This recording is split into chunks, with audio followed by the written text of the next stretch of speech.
जी, तो कैसे हो? प्रभु के नाम से सब अच्छा होगा। मेरे को लग रहा है, ऐसा ही लगता है कि आप सब भी अच्छे होंगे, मैं भी अच्छा हूँ। खराब कभी नहीं होता। जिंदगी में हम लोग अपने आप को सोचते हैं कि ये खराब है तो खराब है, नहीं तो सब अच्छा है ना? तो आज थोड़ा सा श्लोक नहीं कुछ समझेंगे वैसे ही, जैसे कि हम होते हैं किसी पे देखते हैं कि मेरा जो दिमाग होता है, हर किसी का बता रहा हूँ, Na festa do fim de semana, só rolê bom. Ela chega e desencana com passo bem solto. कि उसका जो दिमाग होता है ना कि चंचल सी होती है, सबकी दिमाग होती है चंचल।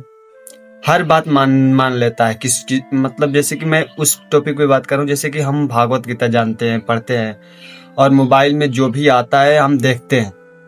भागवत गीता से रिलेटेड चाहे जो भी हो आता है ना, तो कितने महात्मा संत बताते हैं कि ये ऐसे वो ऐसे वो ऐसे। कोई अपने तरीके से बताता है, कोई अपने तरीके से। देखो मैं ये बता देता हूँ कि जो भागवत गीता पढ़ लिया वो अपने तरीके से समझेगा। और अपने भागवत गीता एक तरीके से नहीं समझ सकते लोग, बहुत तरीका है, लेकिन सबका मकसद एक ही है, अपने जीवन में जो है, क्योंकि सबके लाइफ में ना क्या बोलते हैं, एक जैसा परिस्थिति नहीं है।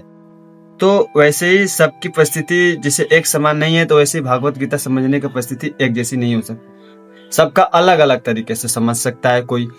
इसलिए लोग कंफ्यूज होते हैं कि हम क्या करें, इसी कंफ्यूजन में जीते रहते हैं। तो मेरा मानना है कि आप लोग किसी भी, जैसे कि गुरु बनाना है तो मोबाइल पे समझ लो कि वही गुरु है, हमारे वही गुरु हैं। तो हम क्यों ना एक ही गुरु का सुने प्रवचन और उनका ही बात माने, क्योंकि सब अपने अपने जगह पे सही है। अगर वो भी नहीं हो रहा है ना, तो सीधी सी बात है कि आप लोग भागवत गीता पढ़ो, जो आपको दिल में समझ में आए समझो। और समझना क्या है, जो भागवत गीता पढ़ लेगा ना उसको ऑटोमेटिक समझ में आने लगेगा। लेकिन कोई पढ़े तो, क्योंकि संस्कृत से हिंदी से बहुत सरल भाषा में कर दिया हुआ है।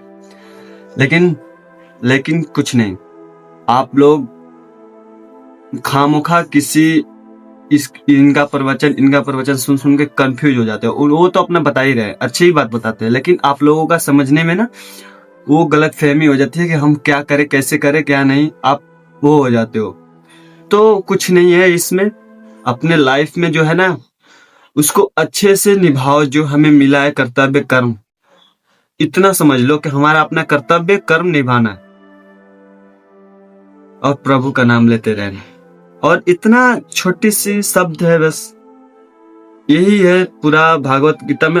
आगे की नहीं पता, लेकिन जितना मैं अभी पढ़ा हूं, वैसे भागवत गीता में या महाभारत जो जितना भी घटा हुआ है महाभारत में, तो उतना ही लिखा हुआ होगा। इतना तो समझ में आया, क्योंकि एक व्यक्ति के ही जीवन के आधार पे वो सब वर्णित है कि जिंदगी में आप किसी के भी इंसान के लाइफ में ऐसा ही हो सकता है। इससे समझ लो कि इससे ज्यादा कुछ नहीं होगा ना कम। तो हम क्यों ना हम अपने से सबसे मिल के रहें। कोई दुख, जैसे कि कोई हमें दुखी कर रहा है या जल रहा है या जो भी कर रहा है, पीड़ित कर रहा है, उसे माफ करना सीखो। हद से ज्यादा नहीं, मतलब जितना माफ कर सकते हो कर लो। और जो हद से ज्यादा माफ कर ले तो भाई ज्ञानी से ज्ञानी है, महाज्ञानी है हो। और जो माफ कर दिया, वो जिसको माफ किया हो ना, वो किसी न किसी दिन अगर उसकी गलती होगी तो आपके सामने झुक के ही रहेगा और झुक के ही रहना पड़ेगा उसको। इतना समझ लेना। तो चलो ये तो समझ लिए, लेकिन हाँ ये मैं बोलूंगा, बार बार बोलूंगा कि आप लोग ज्यादातर कंफ्यूज ना हो। बस प्रभु का नाम लो, जो भी दिल में है प्रभु, क्योंकि सब एक ही हैं। ये तो मैं बार बार बोलता हूँ। ओके, तो बोलो राधे राधे। तो राधे राधे भैया, राधे राधे।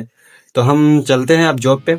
आज का ब्लॉग यही है। तो वैसे क्योंकि डेली ब्लॉग बनाता हूँ, लेकिन मैं ये बताने की कोशिश क्या बताऊँ, जाता हूँ आता हूँ, जाता रहता हूँ आता रहता हूँ, बस अब कभी जाएंगे कहीं तो बनाता ही रहता हूँ। ओके, तो चलो देखते हैं आगे क्या होने वाला है। राधे राधे।